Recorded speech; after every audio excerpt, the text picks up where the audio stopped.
You're my boy. It's my boy. ይህ አባት ከ18 ዓመት በፊት ስለነበረው ጊዜ ሲያስረዳም እንዲህ ይላል።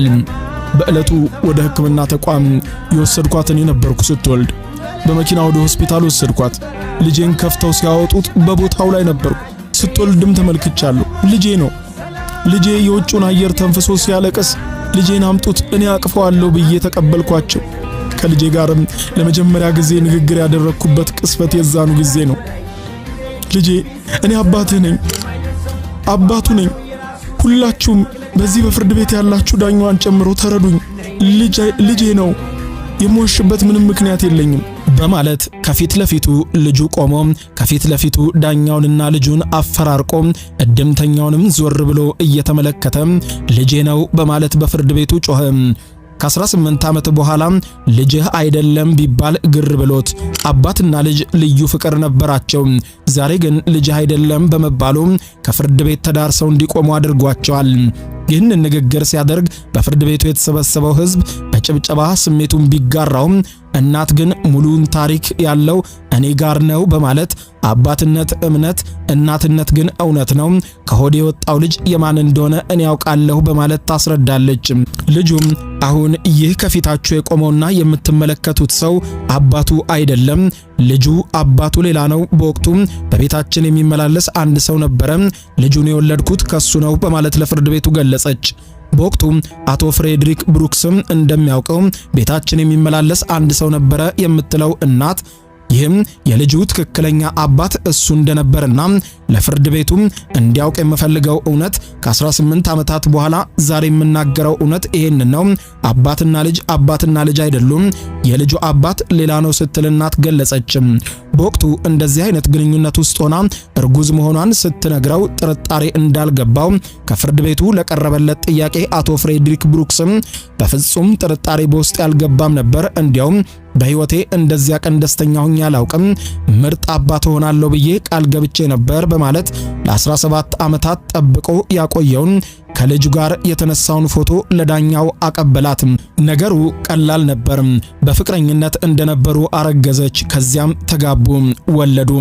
በደስታም 18 ዓመታትን ኖሩ። ጊዜያዊ ጸብ ሲከሰትም ፍርድ ቤት ዳኛ ፊት ቆመው ይህ ልጅ የሱ አይደለም ስትል እናት ገለጸች።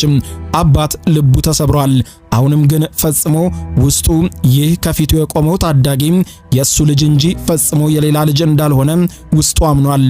የፍርድ ቤቱ ክርክር ሲጦዝ በመሃል እነዚህ ጥንዶች በወቅቱ ያለፉበትን ጥሩ ያልሆነና የሻከረ ግንኙነት በማስታወስ ቃላት እየተወራወሩ ሲሆን የቃላት ውርወራውን ሰብሰብ በማድረግ ዳኛዋ በወቅቱ ሁለቱም በአደንዛዥ እጽ ሱስ ውስጥ ነበሩ የሚል መረጃ እንዳላት ላቀረበችው ጥያቄ አቶ ብሩክስም አዎ እሷ ነች ሲል ጣቱን ወደ ሪኔ ጉሊ ይጠቁማል። ሪኔም የቀረበባትን ውንጀላ በመቀበል አዎ በዚያን ጊዜ እንጂ አሁን ከእንደዚህ አይነት ቆሻሻ ነገሮች ርቅ ያለው በማለት አስተባበለች። ክርክራቸው እየተጋጋለ ሲሄድ እናትነት እውነት አባትነትም እውነት እንደሚሉት ልጁን ከአካሏ አውጥተዋለችና እናት የሆነችው ሪኔ ጉሊ እንዲያውም ልጁ ገና ከወዴ እንደወጣ ነበር ልጁ ያንተ ነው ብዬ ምናልባትም መልኩን አይቶ አንዳች መልስ እስኪሰጠኝ ጥያቄ ሰንዝሬበታለሁ ብትልም አባት ፍሬድሪክ ግን በተሰበሰበው ሕዝብ መሃል ዋሽታለች፣ ልጁ የኔ ነው ሲል ፍርድ ቤት ውስጥ ድምጹን ጮክ አድርጎ ተናገረ። አሁን ለሁለት ተከፍለው ለ18 ዓመታት አባትህ ነው ሲባል ያደገው ዲማሪያን ማክዶናልድ አባቱን ሊቀማ እንደሆነ አስቦ ልቡ ክፉኛ ተጨንቆ ከተቀመጠበት ወደ ችሎቱ እንዲመጣ ዳኛዋ በማዘዟ የአባቱን ማንነት ለማረጋገጥ በፍርድ ቤት የተገኘው ልጅ የሚያውቀውን ሁሉ እውነት ተንተርሶ እንደሚመልስ ቃል በመግባት ከዳኛዋ የሚቀርብለትን ጥያቄ አንድ ባንድ መለሰ። አቶ ብሩክ ያንተ ወላጅ አባት እንደሆነ ታምናለህ ወይ በማለት ዳኛዋ ለሰነዘረችው ጥያቄ አዎ በማለት ያለ ጥርጥር መለሰ። ዳኛዋ ጥያቄውን አስከትላ እናትህ ከአቶ ብሩክስ ሌላ ግንኙነት እንደነበራት ተናግራ ወላጅ አባትህም እሱ እንደሆነ ለፍርድ ቤቱ ተናግራለች። ስለዚህ አብረህ የኖርከው አባትህ አባት አይደለም እየተባለ ነው። ስለዚህ ጉዳይ ከዚህ ቀደም ሰምተህ ታውቅ ይሆን በማለት ዳኛዋ ላቀረበችው ጥያቄ አዎ ሰምቼ አውቃለሁ